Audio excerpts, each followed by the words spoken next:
Good day, Ma'am and Sir. My name is Rosito Nyakao, 36 years old, and I am married. I have 4 kids. Ages are 17, 15, 13, and 9. I am college graduate in Office Management Technology.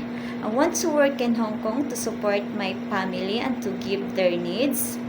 I have work experience here in the Philippines with 2 different employers. My first employer is one couple and 7 years old twin, boy and girl, and 70 years old elderly woman. I worked them for 2 years from July 2017 to July 2019. My second employer is one couple and 1 year and 7 months girl and 66 years old elderly woman.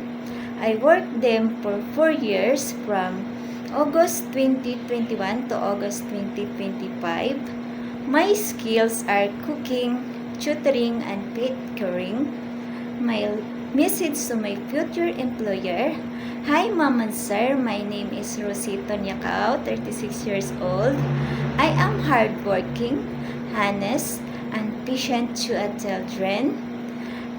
If you hired me, I promise to do my best to treat your family like my own family and to treat your children with patience and tender and loving and care.